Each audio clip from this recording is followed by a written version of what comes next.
Adii fi warra alagaa isin wajjin jiru wajjin maqaa halkanii guyyaa walleessitanii itti jabaadha. Maqaan keenya onnee uummata keenya keessa jira hin sodaannu. Propagaandaa itti bu'aa jennaan.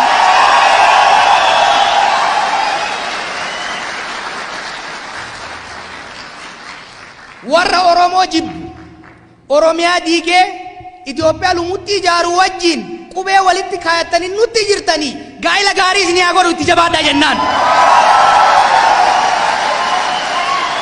Warri sirna naftanyaa ol deebisuu barbaadu birrii biliyoona walitti guuraa jira.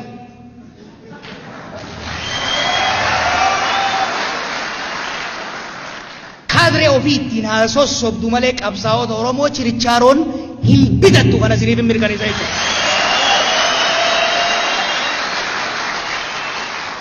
Gorsii fi dhaamsi'anii deeggartootaa fi paartii warra biyya bulchuu qabu.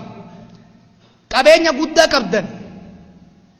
Naggaadee doorsiftanii miseensarraa guurtanii mootummaarraa hattanii biyya alaatti maqaa keenyaan liqeeffattanii qabdan.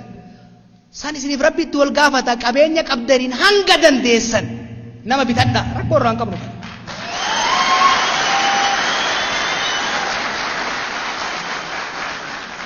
Caasaa mootummaa qeerroo wayyaanee raaree harka isin kaa'e isin harka jira. Odoo haqallee ta'uu baatanii itti fayyadamaa sunillee nu yaachiftu jennaan.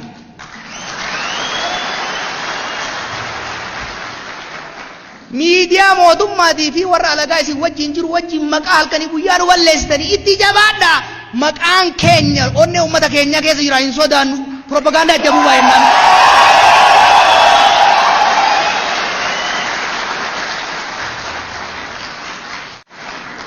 Maallaqaan nu caalanii dhaaba mootummaa harkatti galfatanii hattuu fi booyyee jigii hammatanii filannootti haaseenanii yoo kanaan nu caalanii nu mo'atan ladh jenneet mo'amnee harka kenninee akka mormituutti itti fuufna.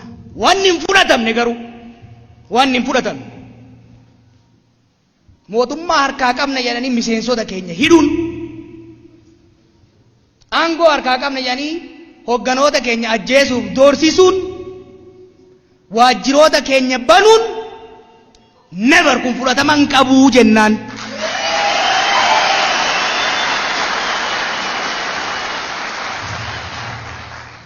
Beeytaa garaana nyaatanii.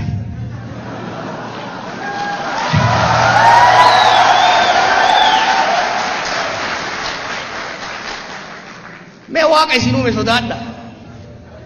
Ummata Oromoo waggaa 50 hir'isirraa seerraa haga mallasaatitti mootummaa tan harkatti kaayatanii faranjii haga chaayinaa araba haga gurraachaa sadaqaa kadhatanii tumanii hidhanii ajjeesaniif duuba deebisuu dadhabani. Warri kaleessa wayyaanee jalaa ba'e kun ajjeechan sodaachisuun duuba deebisuu danda'a.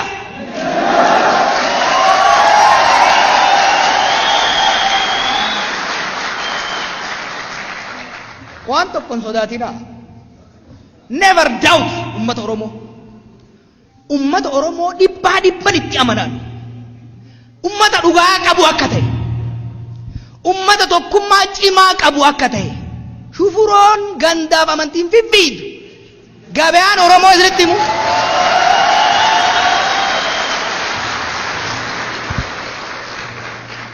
Itti himaa warra of ollaale kanatti. Gabaan Oromoo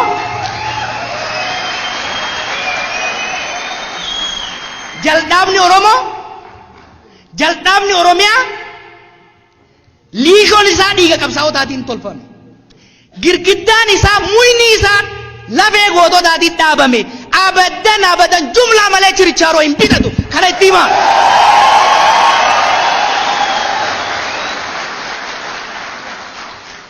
Nuni dhan jechuufi miti. Waajjira keenya cufan jechuufi miti. Nun ajjeesan jechuufi miti. Moojii warra amata dhibba nugusa ta'uu barbaaduu malee nuti du'uufis hidhamuufis dhabamsiifamuufis qophii qabsaa'ota nuti. Qabsaa'aan Oromoo bolola aangoo hin qabu bolola bilisummaa malee. Bilisummaa ummata isaa malee. Dhugaa ummata isaa malee. Tarsiimoo qabna. tokko yoo hidhan kumaatama itti hiriirsina tokko yoo ajjeesan kasan daranii jala jala itti ol baafna abadan waan takka beekuu qaban ji'a as deemu filannoo as deemu kanarratti jaalatanii jibbanii wixxifatanii ka danda'an nu keessaa ajjeesanii hidhanii ummanni Oromoof Oromiyaa akka isin argu kanatti arga mootummaa isaa ta'u inuma filata bakka inuma filata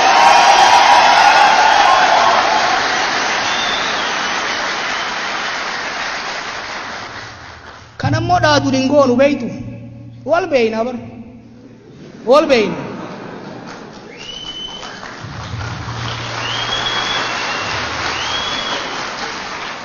amma isaan maa yaadan beeytu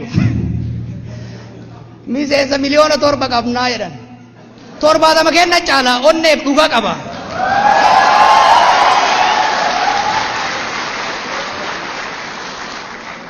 doolaara biliyoona qabnaa arabaaf chaayina faranjiin nutti kennanii jedhan midhaan qunnaa takka gabaree kennati caala hin sodaatina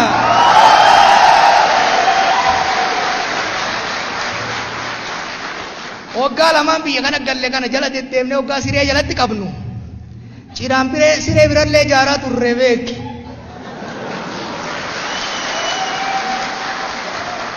isinitti himu biyya tana qabalee irraa haga federaalatti qabsaata Oromoo jaarree jirra hin sodaatina hin shakkina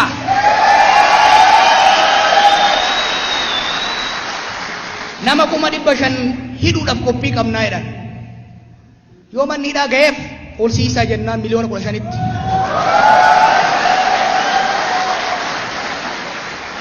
dhugaa rabbii isinitti himuun miliyoona 50 kana yoo hidhan abadan Oromoon inni wabilisoomti mootummaa isii ta'u inuma jaarratti kuni uma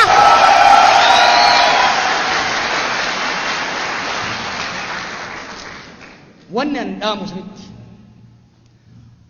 wanni nama hundaaf biyya kanaaf ta'u wanni nama hundaaf ta'u nama hidhuu dhiisa naman doorsisinaa nu sodaan kaatanu keessaa bade onnee hin qabnu diilolloofne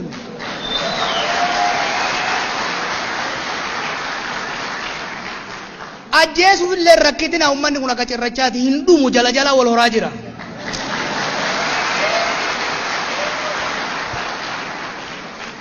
gandaan qoqqonneettanii irraa hin deemina ganda hundattuu isuma saamaa jirtanii saamamaa akka jiru hin beeka hattuuf sagalee hin kennu kana beekadhaa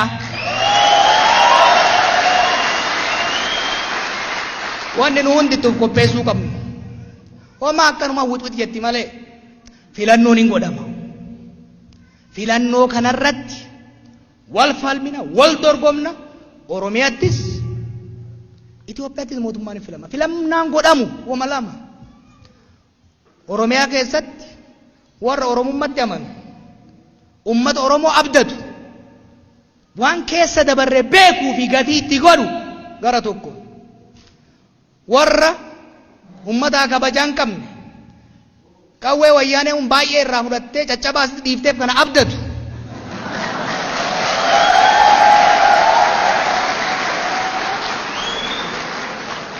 warra obboleeyyan fi orrutti gadi baasuu didee ollarraa jigii kadhatu kana jidduutti godhamti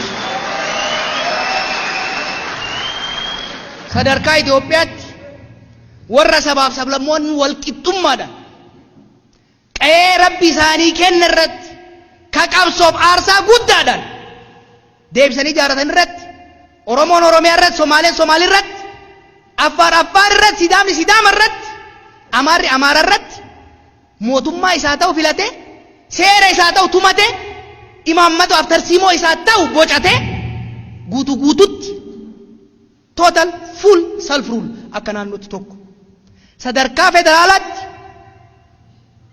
naannolee ummanni akka baay'ina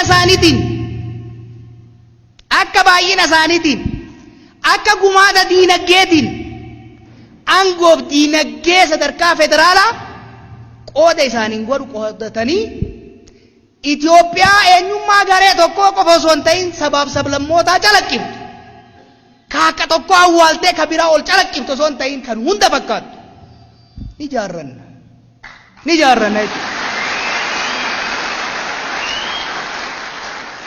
karaan sirrii kana karaan jallaani karuma jallaa kareetti deebi'uudha isinitti himu karaan Minilik biyya kana hin taane karaan Hayila Sillaasee hin taane karaan Mangistuu kan nama fixuu hin taane karaan Mallasaa kan nama qoqqooduu biyya saamuu hin taane I don't know karaan kama Oromootitti ta'a jaran kama qabsaa'ota Oromootitu ta'a yeroo Oromoon kaayyoo Minilikii ka olaantummaa garee tokkoo jalatti Itoophiyaa lumuutti ijaaran tarsiimoo Mallasaa ka saamichaaf qoqqoodan biyya bulchan itti ijaaranii miti karaan Oromoon ummata gadaa ta'uusaa ummata dimokiraatawaa ta'uusaa ka haqa ofii malee ka ormaa hin barbaanne ta'uusaa ofiifis warra biraafis itti mirkaneessuudha. Kanaaf ammoo ga'umsa gahaa qabna hoggansa gahaa qabna tokkummaa cimaa qabna dhugaa qabna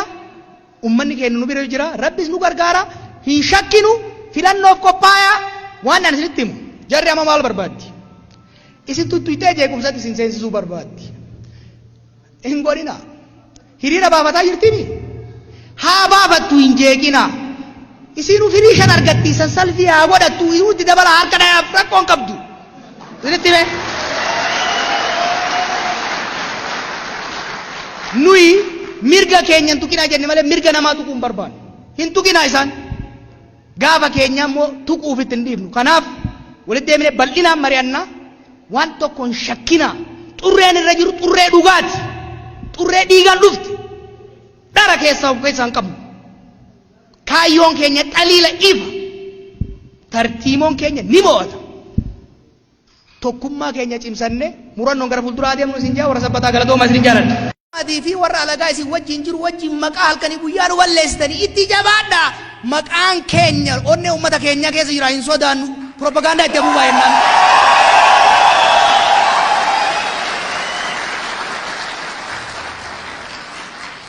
Warra Oromoo jibbu Oromiyaa diigee Itoophiyaa lumutti ijaaru wajjin qubee walitti kaayatanii nutti jirtanii gaa'ila gaarii isin haa godhu itti jabaadhaa jennaan.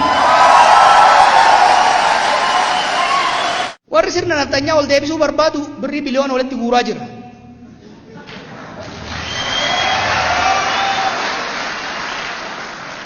Kaadree ofii ittiin haa sossobdu malee qabsaa'ota Oromoo chirichaaroon hin bitattu kana isiniif hin mirkaneessa jechuudha. Gorsii fi dhaamsi ani deeggartootaa fi paartii warra biyya bulchuu qabu. Qabeenya guddaa qabdan. Naggaadee doorsiftanii miseensarraa guurtanii mootummaarraa hattanii biyya alaatti maqaa keenyaan liqeeffattanii ka qabdan san isiniif rabbitti wal gaafata qabeenya qabdaniin hanga dandeessan nama bitadha rakkoo irraa hin qabnu.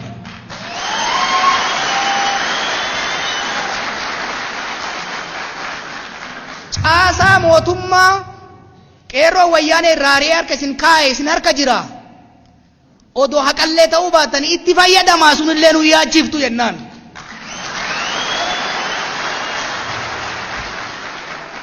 Miidiyaa mootummaatii fi warra alagaa isin wajjin jiru wajjin maqaa halkanii guyyaa nu balleessitanii itti jabaadha maqaan keenya onnee uummata keenya keessa jira hin sodaannu propagaandaa itti abuubaa jennaan.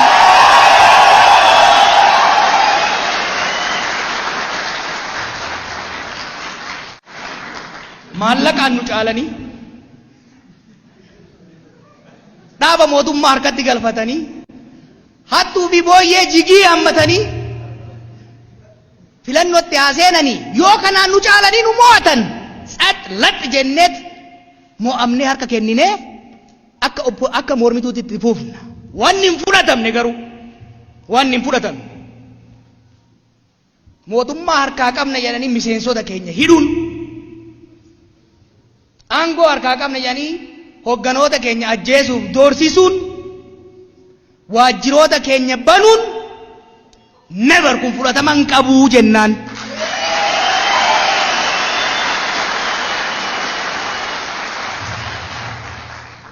Beeytaa garaana nyaatanii.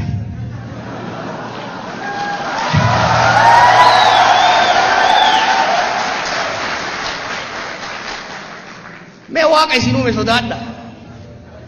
Ummata Oromoo shantama hir'isirraa seerraa haga mallasaatitti mootummaa harkatti kaayatanii faranjii haga chaayinaa araba haga gurraachaa sadaqaa kadhatanii tumanii hidhanii ajjeesaniif duuba deebisuu dadhabani. Warri kaleessa wayyaanee jalaa ba'e kun ajjeechan sodaachisuun duuba deebisuu danda'a.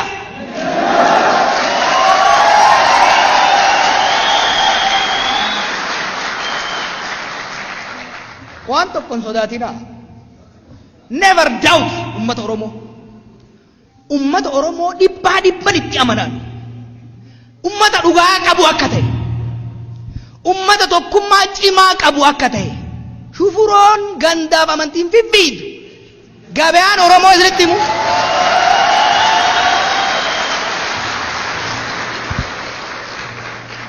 Itti himaa warra of wallaale kanatti. Gabaan Oromoo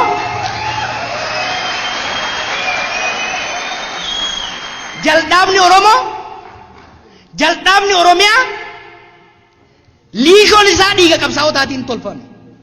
Girgiddaan isaa muyni isaa lafee goototaatiin dhaabame. Abadan jumlaa malee chirichaaroo hin bitatu. Kana itti himaa.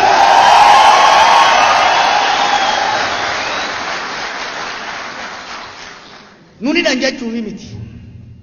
Waajjira keenya cufan jechuufi miti. Nun ajjeesan jechuufi miti. Moojii warra amata dhibba nugusa ta'uu barbaaduu malee nuti du'uufis hidhamuufis dhabamsiifamuufis qophii qabsaa'ota nuti. Qabsaan Oromoo bolola aangoo hin qabu bolola bilisummaa malee. Bilisummaa ummata isaa malee. Dhugaa ummata isaa malee. Tarsiimoo qabna. Tokko yoo hidhan kumaatama itti hiriirsina. Tokko yoo ajjeesan kasan daranii jala itti ol baafna. Abadan waan takka beekuu qaban. Ji'a as deemu filannoo as deemu kanarratti jaalatanii jibbanii wixxifatanii ka danda'an nu keessaa ajjeesanii hidhanii ummanni Oromoof Oromiyaa akka isin argu kanatti arga. Mootummaa isaa ta'u inuma filata bakka. Inuma filata.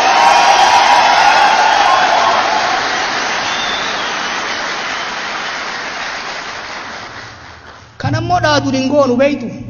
Wal beeyna bar. Wal beeyna.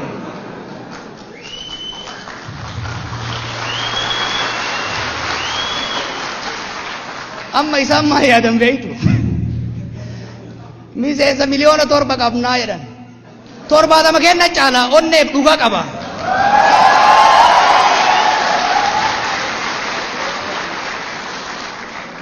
Doolaara biliyoona qabnaa Arabaaf Chaayina faranjiin nutti kennanii jedhan.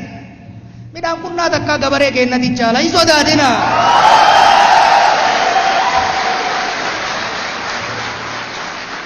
Waggaa lamaan biyya kana galle kana jala deddeemnee waggaa siree jalatti qabnu. Ciraan siree birallee ijaaraa turre beeki.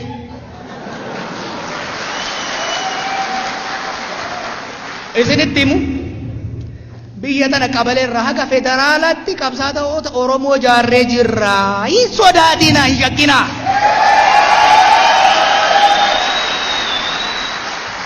Nama 500,000 hidhuudhaaf qophii qabnaa jedhan. Yoo manni dhagayeef olsiisaa jennaan miliyoona 15tti.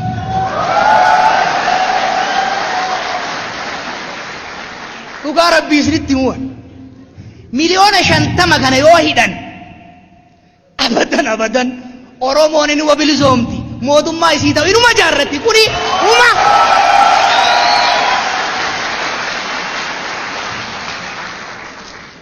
Wanni an dhaamu isinitti. Wanni nama hundaaf biyya kanaaf ta'u. Wanni nama hundaaf ta'u. Nama hidhuu dhiisa.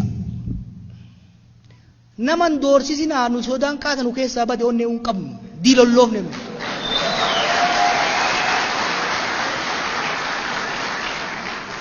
Ajjeesuuf illee rakkitina ummanni kun akka cirrachaati hin dhumu jala wal horaa jira.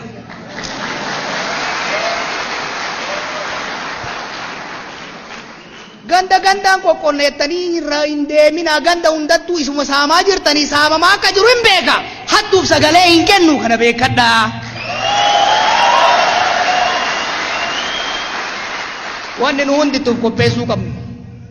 Homaa akkanuma wuxwit jetti malee filannoon hin godhama. Filannoo kanarratti wal falmina, wal dorgomna. Oromiyaattis Itoophiyaattis mootummaan hin filama. Filannaan godhamu wama lama. Oromiyaa keessatti warra Oromummaatti amanu, ummata Oromoo abdatu, waan keessa dabarre beekuu fi gatii itti godhu gara tokko. Warra ummata kabajaan qabne, qawwee wayyaanee baay'ee irraa fudhattee caccabaasitti dhiifteef kana abdatu.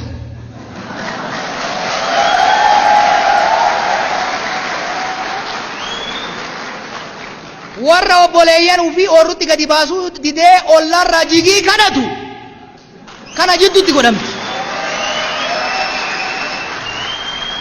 Sadarkaa Itoophiyaatti warra sabaaf sablammoonni wal qixxummaadhaan qe'ee rabbi isaanii kenne irratti ka qabsoof aarsaa guddaadhaan deebisanii ijaaratan irratti Oromoon Oromiyaa irratti, Somaaleen Somaalii irratti, Affaar Affaar irratti, Sidaamni Sidaama irratti, Amaarri Amaara irratti mootummaa isaa ta'u filate, seera isaa ta'u tumate, imaammata aftarsiimoo isaa ta'u bocate guutuu guututti total full self rule akka naannootti tokko.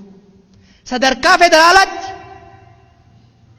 naannoleef ummanni akka baay'ina isaaniitiin akka gumaata diinagdeetiin aangoof diinagdee sadarkaa federaalaa qooda isaaniin godhu qoodatanii Itoophiyaa eenyummaa garee tokkoo qofa osoo hin ta'in sabaaf sablammootaa calaqqiftu. Ka akka tokko awwaaltee ka biraa ol calaqqiftu osoo hin ta'in kan hunda fakkaattu ni ijaarranna jechuudha. Karaan sirrii kana. Karaan jallaani karuma jallaa kareetti deebi'uudha. Isinitti himu karaan Minilik biyya kana hin taane, karaan Hayila Sillaasee hin taane, karaan Mangistuu kan nama fixuu hin taane, karaan Mallasaa kan nama qoqqooduu biyya saamuu hin taane. I don't know. Karaan kama Oromootitti ta'a jaran, kama qabsaa'ota Oromootitu ta'a. Yeroo Oromoon kaayyoo Minilikii ka olaantummaa garee tokkoo jalatti Itoophiyaa lumuutti ijaaran, tarsiimoo Mallasaa ka saamichaaf qoqqoodaan biyya bulchan itti ijaaranii miti. Karaan Oromoon ummata gadaa ta'uusaa, ummata dimokiraatawaa ta'uusaa, ka haqa ofii malee ka ormaa hin barbaanne ta'uusaa ofiifis warra biraafis itti mirkaneessuudha. Kanaaf ammoo ga'umsa gahaa qabna, hoggansa gahaa qabna, tokkummaa cimaa qabna, dhugaa qabna. Ummanni keenya nu bira jira, Rabbis nu gargaara, hin shakkinu, filannoof qophaayaa. Waan ani isinitti himu jarri amma maal barbaaddi? Isin tuttuutee jeequmsatti isin seensisuu barbaaddi. Hin godhina. Hiriira baafataa jirtini? Haa baafattu, hin jeeqina. Isin firii shan argattiisan salfii haa godhattu, inuutti dabala harka dhayaaf rakkoon qabdu. Isinitti hime? Nuyi mirga keenya hin tuqinaa jenne malee mirga namaa tuquu hin barbaannu. Hin tuqinaa isaan. Gaafa keenya immoo tuquuf itti hin dhiifnu. Kanaaf walitti deemnee bal'inaan mari'annaa, waan tokko hin shakkinaa. Xurreen irra jiru xurree dhugaati. Xurree dhiigaan dhufti. Dhara keessaa of keessaa hin qabnu. Kaayyoon keenya xaliila ifa. Tartiimoon keenya ni mo'ata. Tokkummaa keenya cimsannee murannoon gara fuulduraa deemnu isin jaa warra sabbataa galatooma isin jaaladha. Fi warra alagaa isin wajjin jiru wajjin maqaa halkanii guyyaa nu balleessitanii itti jabaadha. Maqaan keenya onnee uummata keenya keessa jira, hin sodaannu. Propagaandaa itti abuubaa jennaan.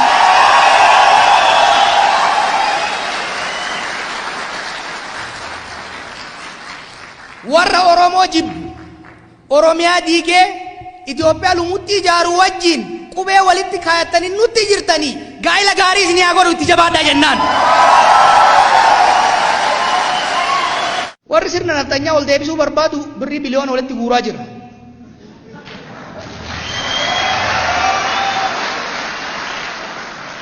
Kaadree ofii ittiin haa sossobdu malee qabsaa'ota Oromoo chirichaaroon hin bitattu, kana isiniif hin mirkaneessa jechuudha. Gorsii fi dhaamsi ani deeggartootaa fi paartii warra biyya bulchuuf qabu.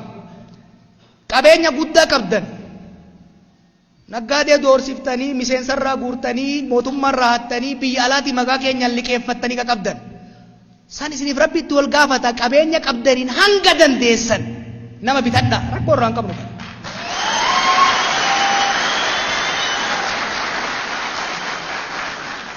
caasaa mootummaa qeerroo wayyaanee irraa ari'ee harka isin kaa'e isin harka jira odoo haqallee ta'uu baatanii itti fayyadamaa sunillee nu yaachiftu jennaan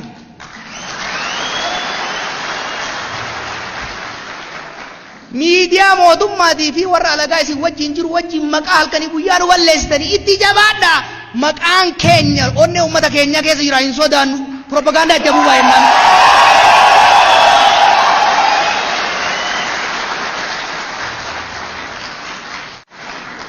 maallaqaan nu caalanii dhaaba mootummaa harkatti galfatanii hattuu fi booyyee jigii hammatanii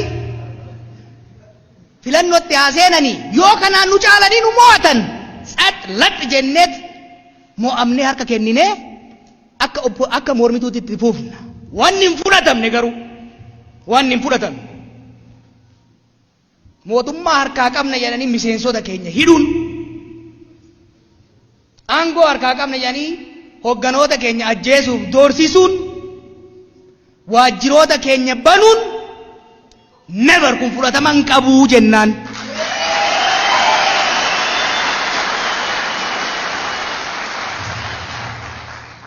beeytaa garaana nyaatanii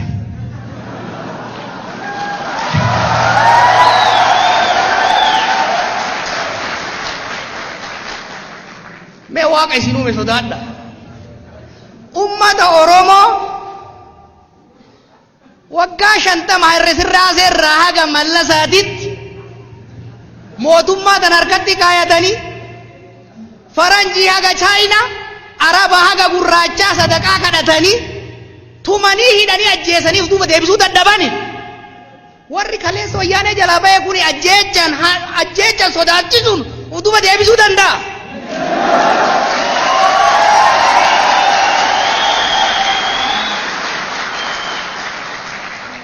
waan tokkon sodaatina never doubt ummata oromoo dhibbaa itti amanan ummata dhugaa qabu akka ta'e ummata tokkummaa cimaa qabu akka ta'e shufuroon gandaaf amantiin fiffiidu gabaan oromoo isinitti himu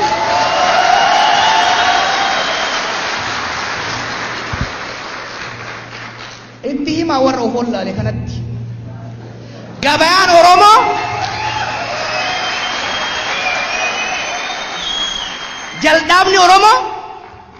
jaldaabni oromiyaa liishoon isaa dhiiga qabsaa'otaatiin tolfame girgiddaan isaa muyni isaa lafee goototaatiin dhaabame abadan jumlaa malee chirichaaroo hin bitatu kana itti himaa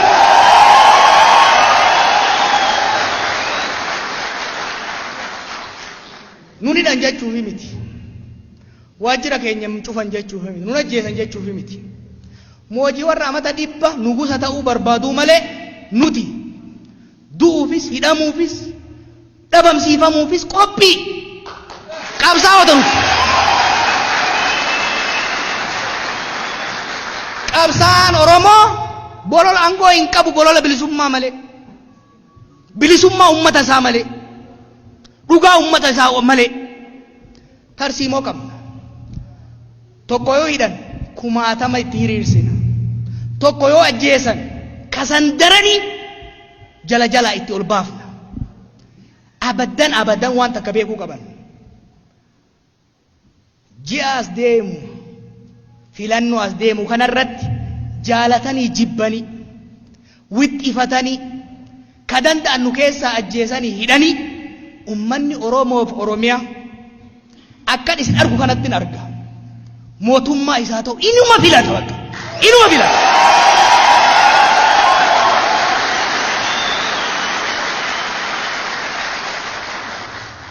kanammoo dhaatuun hin goonu beeytu wal beeyna bar wal beeyna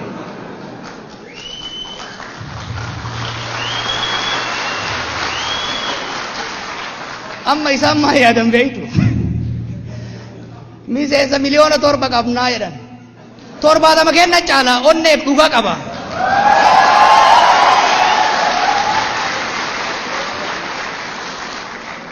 Doolaara biliyoona qabnaa Arabaaf Chaayina faranjiin nutti kennanii jedhan. Midhaan qunnaa takka gabaree kennati caala hin sodaatina.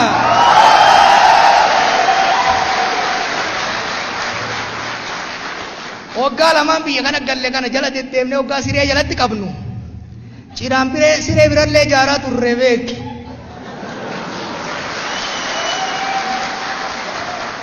Isinitti himu biyya tana qabalee irraa haga federaalaatti qabsaata Oromoo ijaarree jirra. Hin sodaatina, hin shakkina.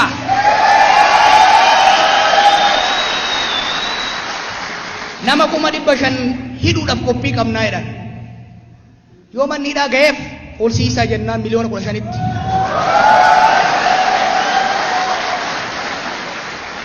Dhugaa rabbii isinitti himu miliyoona 50 kana yoo hidhan abadan Oromoon inni wabilisoomti mootummaa isii ta'u inuma jaarratti kuni uma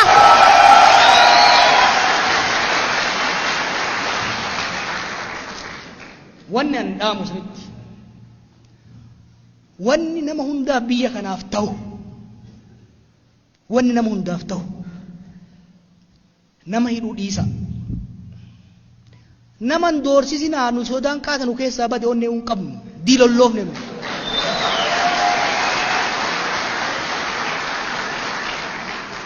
Ajjeesuuf illee rakkitina uummanni kun akka cirrachaati hin dhumu jala wal horaa jira.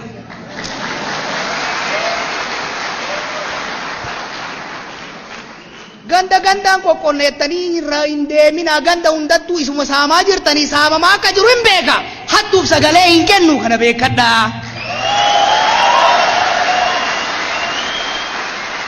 Wanni nu hundittuuf qopheessuu qabnu.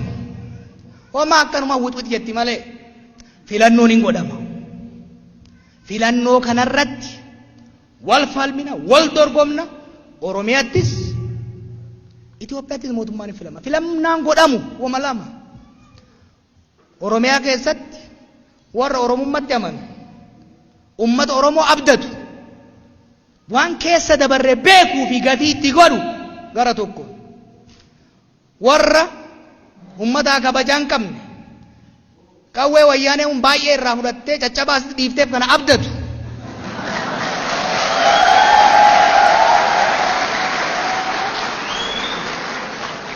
Warra obboleeyyan ofii oorrutti gadi baasuu didee ollaarraa jigii kadhatu kana jidduutti godha.